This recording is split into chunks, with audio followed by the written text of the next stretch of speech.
India's place in Russia-Ukraine peacemaking. Why in news? During the recent historic visit of India's PM to Ukraine, India reiterated the need for sincere and political engagement to develop innovative solutions that will support early restoration of peace. Recently Indian PM ने Ukraine visit किया है और India की तरफ से ये retreat किया गया है कि रसिया और यूक्रेन के बीच पीस रिस्टोर करने के लिए कुछ सिंसियर एंड प्रैक्टिकल एंगेजमेंट करने होंगे. This is a clear indication of India's willingness to get involve in a search for peace in Russia Ukraine crisis. ये स्टेप इंडिया का कहीं ना कहीं शो करता है कि इंडिया और रसिया और यूक्रेन के बीच जो क्राइसिस चल रहा है उसकी पीस को बूस्ट करने के लिए या वहाँ पर पीस मेकिंग करने के लिए इंडिया का जो विलिंगनेस है वो कहीं ना कहीं स्ट्रॉन्ग है. इंडिया का स्टैंड यहाँ पर काफ़ी स्ट्रॉन्ग है और इस आर्टिकल के अंदर हम इंडिया का क्या रोल है इन दोनों की पीस को इंश्योर करने में, इससे रिलेटेड हम पूरा यहाँ पर आर्टिकल के अंदर डिस्कस करेंगे. What heightened expectations of a more active role of India in the mediation process? Because Ukraine और रसिया के बीच जो लॉन्ग टाइम से फाइट चल रही है उस फाइट को स्टॉप करने के लिए और वहाँ पर पीस मेकिंग करने के लिए इंडिया एक मीडिएशन प्रोसेस स्टार्ट करना चाह रहा है और वर्ल्ड की एक्सपेक्टेशंस इस टाइम हाई हो चुकी है इंडिया को लेकर. तो क्या क्या रीजन है जिसकी वजह से एक्सपेक्टेशंस हाई हुई है? Prime Minister Narendra Modi's recent diplomatic activities, such as his visit to Ukraine and Russia, conversations with US President Joe Biden and Russian President Vladimir Putin, and upcoming engagements at the UN meeting in September and the BRICS summit in Russia, have all heightened expectations that India may play a major active role in mediating the Russia-Ukraine conflict. Russia Ukraine conflict को stop करने के लिए India एक mediating का role play कर सकता है. इसका वजह यह है कि और रिसेंटली वर्ल्ड के बहुत सारे कंट्रीज को इंडिया से बहुत सारे एक्सपेक्टेशंस हैं, स्पेशली दोनों कंट्रीज के बीच में पीस को इंश्योर करने के लिए, such as visit to Ukraine and Russia. Because Indian prime minister ने रिसेंटली दोनों कंट्रीज में विजिट किया है. इस वजह से भी वर्ल्ड के बहुत सारे कंट्रीज का एक्सपेक्टेशंस इंडिया को लेकर बढ़ा है कि ये दोनों कंट्रीज के बीच में पीस इंश्योर करा सकता है. सेकंड जो रीजन है वो ये है कि इंडियन प्राइम मिनिस्टर ने यूएस प्रेसिडेंट के साथ और रशियन प्रेसिडेंट के साथ कन्वर्सेशंस किए हैं. तीसरा वजह ये हो सकता है कि यूएन मीटिंग सितंबर में जो अभी कुछ डेज बाद होने वाला है और ब्रिक्स का समिट होने वाला है रसिया के अंदर, यहाँ पर सभी कंट्रीज का एंगेजमेंट होगा और इस एंगेजमेंट में एक्सपेक्ट किया जा रहा है कि इंडिया का जो स्टैंड होगा रशिया यूक्रेन कॉन्फ्लिक्ट को लेकर वो काफ़ी बेटर होने वाला है. और नेक्स्ट कुछ ईयर्स कुछ मंथ में और भी बहुत सारे समिट होने वाले हैं जिसमें रसिया और यूक्रेन दोनों का इन्वॉल्वमेंट है और इन कंट्रीज के साथ साथ इंडिया का भी उस ऑर्गेनाइजेशन के अंदर इन्वॉल्वमेंट है. तो ये एक्सपेक्ट किया जा रहा है कि इन सभी मीटिंग्स एंड ऑर्गेनाइजेशन के अंडर बातचीत करके इंडिया इन दोनों कंट्रीज के बीच के कॉन्फ्लिक्ट को कम कर सकता है. What is the significance of Ukraine visit of Indian PM and intention of mediation? Indian prime minister ने यूक्रेन विजिट किया है कुछ डेज पहले एंड मीडिएशन की कोशिश की है यूक्रेन और रशियन कॉन्फ्लिक्ट को लेकर. इसके क्या क्या सिग्निफिकेंस हमारे लिए हो सकते हैं? Number one, India's balancing act. Number two, India as a neutral player. Number three, India's broader strategy to play a more active role as a mediator. Number four, reinforcing the leadership of Global South. India's Balancing Act.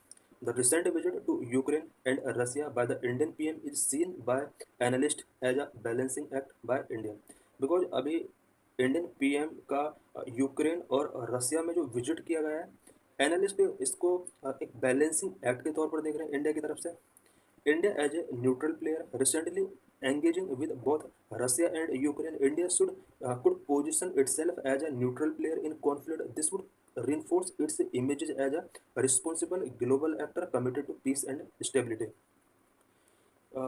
Recently, Indian prime minister का जो Russia and Ukraine visit हुआ था, इस visit ने इस conflict को लेकर ये शो किया है कि इंडिया दोनों कंट्रीज को लेकर न्यूट्रल है, बट दोनों कंट्रीज के बीच में इस कॉन्फ्लिक्ट को सॉल्व करने के लिए या पीस मेकिंग करने के लिए इंडिया कमिटेड है, और ग्लोबल एक्टर के तौर पर, रिस्पॉन्सिबल ग्लोबल एक्टर के तौर पर ये वर्ल्ड में इसको देखा जा रहा है कि ये वर्ल्ड के अंदर पीस स्टेबिलिटी के लिए बेटर वर्क कर सकता है।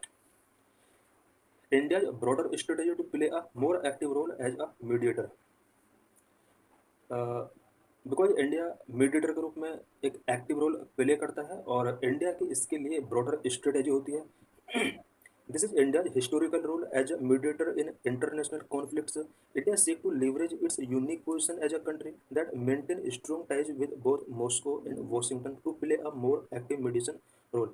हिस्टोरिकली इंडिया इंटरनेशनल कॉन्फ्लिक्ट्स में हमेशा एक मीडिएटर का रोल प्ले करते रहा है, और इंडिया को मॉस्को एंड वॉशिंगटन दोनों के साथ स्ट्रॉन्ग टाइज को मेंटेन करके रखना होता है, बिकॉज पूरे ग्लोबली अगर देखा जाए तो ये दोनों countries, it means US and Russia, एक पावरफुल कंट्रीज हैं। दोनों कंट्रीज के बीच इंडिया को अपने जो टाइज हैं उनको स्ट्रॉन्ग करके और मेंटेन करके रखना होता है। reinforcing the leadership of global south, India's proposal at mediation puts weight to the already ongoing efforts from global south countries in the negotiation. This push from India reinforces its prominence in the global south. दोनों countries के बीच conflict को solve करने के लिए India का जो mediation का जो प्रोपोजल है कि वो दोनों कंट्रीज के बीच में मीडिएशन के तौर पर वर्क कर सकता है, ये ग्लोबल साउथ कंट्रीज की तरफ से एक एफर्ट शो किया जा रहा है, बिकॉज ग्लोबल साउथ के बहुत सारे कंट्रीज ये चाहते हैं कि इस कॉन्फ्लिक्ट को ग्लोबल साउथ कंट्रीज के द्वारा सॉल्व किया जाना चाहिए, और इस कॉन्फ्लिक्ट को कंट्रोल करने के लिए, स्टॉप करने के लिए ग्लोबल साउथ कंट्रीज को कमिटेड होना चाहिए। India foreign policy stand on Russian Ukraine crisis. Russian Ukraine crisis जो ऑनगोइंग है, इसको लेकर इंडिया की फॉरेन पॉलिसी कहाँ स्टैंड करती है। Number 1, India followed non align and strategic autonomy. Number 2, follow the approach of neutrality and abstention. Number 3, India balance it's economic and strategic interest. Number 4, India strayed on settlement through institutional mechanism. India followed non-alignment and strategic autonomy. India's foreign policy following historical principles of non-alignment and strategic autonomy. India की जो foreign policy रही है historically, वो non alignment and strategic autonomy वाली principal पर base रही है। Non alignment means कि इंडिया किसी भी कॉन्फ्लिक्ट में किसी पर्टिकुलर कंट्री को न सपोर्ट करेगा और न ही किसी कंट्री को इग्नोर करेगा, ये इंडिया की नॉन अलाइनमेंट प्रिंसिपल पॉलिसी रही है। एंड स्ट्रेटेजिक इकोनॉमी, इंडिया अपनी कंट्री लेवल पर स्ट्रेटेजी फॉर्मुलेट कर सकता है, और इसके लिए ये ऑटोनॉमी रखता है, किसी दूसरे कंट्री के इफेक्ट में कोई भी स्ट्रेटेजी डिसीजन ये नहीं लेता है। India always wants to balance its relationship with global powers and peaceful negotiations of territorial dispute.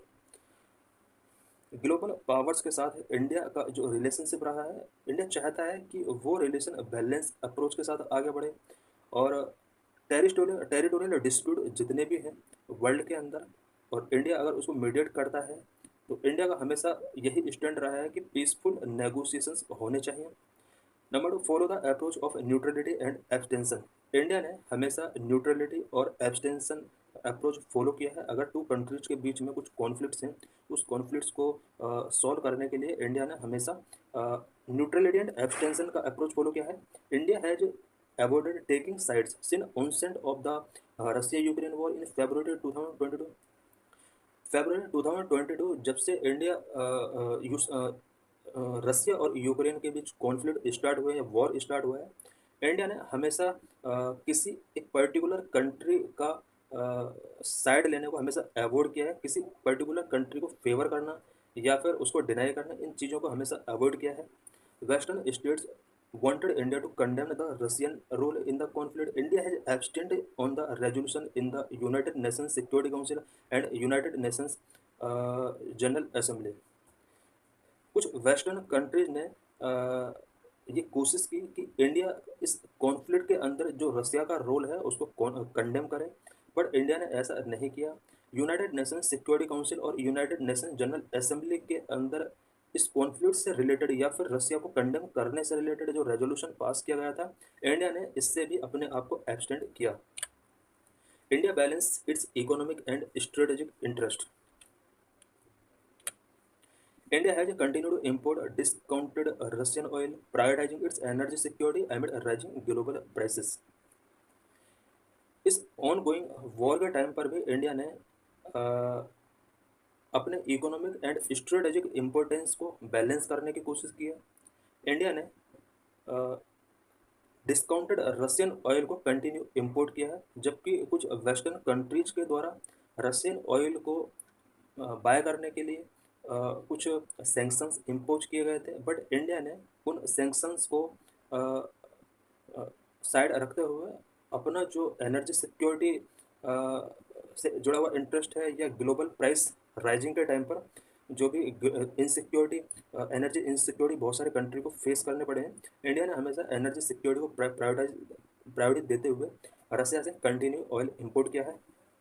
But India has sought to reduce its dependence on Russian military supplies, recognizing the need for diversification in defense equipment procurement. Last कुछ years में अगर देखा जाए तो India ने Russian military supplies के लिए, जब जैसे लास्ट कुछ ईयर्स स्पेशली 2022 से पहले इंडिया को रशियन मिलिट्री सप्लाईज पर डिपेंड रहना पड़ता था, बट रिसेंटली 2020 के बाद यहाँ पर मिलिट्री सप्लाईज का जो इम्पोर्ट है वो इंडिया ने कम कर दिया है। और इंडिया का मानना है कि ये डाइवर्सिफाई होना चाहिए, ऐसा नहीं होना चाहिए कि सिर्फ रसिया से ही हमें मिलिट्री इक्विपमेंट्स इंपोर्ट करना है, अदर कंट्रीज से भी हमें मिलिट्री इक्विपमेंट प्रोक्योरमेंट करना चाहिए। यही वजह है कि इंडिया ने रसिया से कुछ मिलिट्री इक्विपमेंट इंपोर्ट कम किया है। Number 4, India stressed on settlement through institutional mechanism. India चाहता है कि इस तरह के कॉन्फ्लिक्ट को इंस्टीट्यूशनल मैकेनिज्म के थ्रू सेटल किया जाए। India has always advocated respect for the United Nations Charter and peaceful settlement of a dispute through institutions such as UN.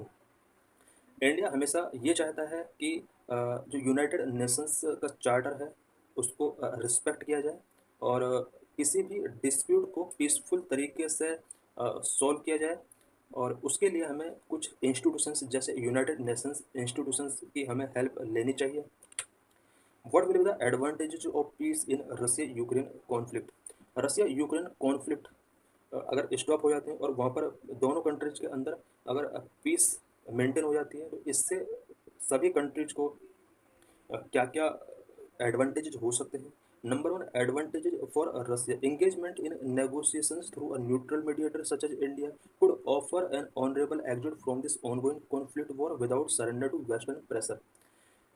रसिया को सबसे बड़ा प्रॉफिट ये हो सकता है कि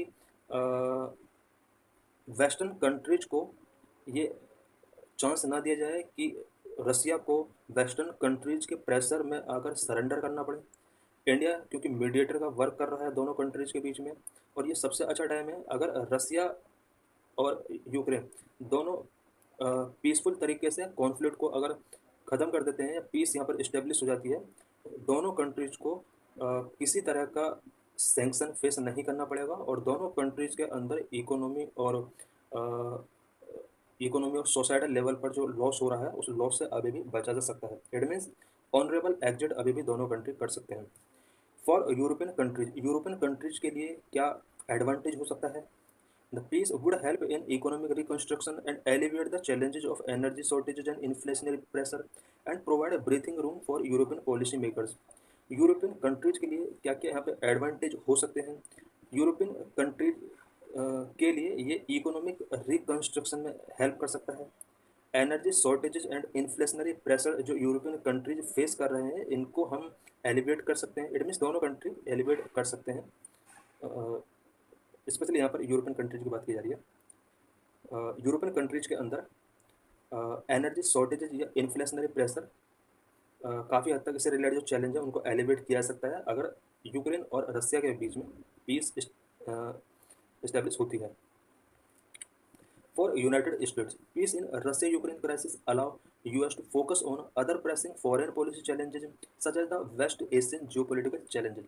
बिकॉज यूएसए के सामने कुछ वेस्ट एशियन जियोपॉलिटिकल चैलेंजेज हैं और इन चैलेंजेज को यूएस फेस कर रहा है, इसके सॉल्यूशन के लिए यूएस अपना जो अटेंशन है वो इसलिए नहीं दे पा रहा है क्योंकि रसिया और यूक्रेन के बीच जो ऑनगोइंग कॉन्फ्लिक्ट है वहाँ पर इसका फोकस ज़्यादा है। अगर रसिया और यूक्रेन के बीच पीस मेकिंग होती है तो यूएस को अपना फॉरेन पॉलिसी चैलेंजेस को सॉल्व करने में हेल्प मिल सकती है। Number 4 advantages for India. India के लिए क्या एडवांटेज हो सकते हैं? India success as a mediator will broad India vision as a Vishwamitra as country that contribute to global economic and technological advancement and play a central role in maintaining international peace and security. India अगर Russia और Ukraine के बीच piece making करने में अपना role play करता है और success हो जाता है तो इंडिया का जो अपना विजन है विश्वामित्र, ये विजन काफ़ी स्ट्रॉन्ग हो सकता है और इंडिया एक ऐसे कंट्री के रूप में जाना जा सकता है जो global economic and technological advancement के लिए कंट्रीब्यूटर रहा है। स्पेशली यहाँ पर पीसफुल तरीके से इंडिया डेवलपमेंट चाहता है। इंटरनेशनल पीस एंड सिक्योरिटी को मेंटेन करने के लिए इंडिया को एक सेंट्रल रोल प्ले करने वाला कंट्री के रूप में जाना जा सकता है।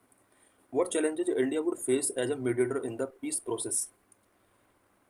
रशिया और यूक्रेन के बीच में पीस प्रोसेस के लिए जो मीडिएटर का रोल इंडिया प्ले करना चाहता है, इंडिया के सामने क्या क्या चैलेंजेस हैं जिन्हें वह फेस कर सकता है। नंबर 1, रिफ्यूजल टू बज from both the side. Both Russia and Ukraine remain focused on military gains. The refusal of either parties to budge from their stand is a major challenge in the peace process.